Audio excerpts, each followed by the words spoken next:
নমস্কার, আমি উষসী। আমরা আজকে চলে এসেছি একটা মাছের দোকানে। এখানে আসার আগে আমরা শুনেছিলাম চীনারা সাপ, ব্যাঙ, পোকামাকড় ছাড়া আর কিছুই নাকি খায় না। বাট এখানে এসে দেখতে পাচ্ছি যে বিশেষ ধরনের মাছও এরা খায়, যেরকম ভেটকি আছে, পমফ্রেট আছে, কাতলা আছে, রুই আছে। তারপর আপনারা দেখতে পাচ্ছেন এখানে অনেক ধরনের চিংড়ি মাছও রাখা আছে। সামুদ্রিক মাছটা এখানে নেই, অন্য দোকানে আছে। আবার কাঁকড়াও আছে দেখতে পাচ্ছি। এখানে খুব বড় বড় ইলিশ পাওয়া যায়, যেটা আমরা অনলাইনে অর্ডার করে খাই।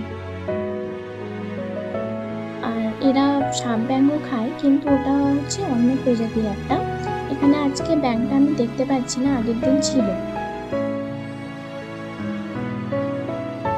তো আপনারা এখানে গোসাপও দেখতে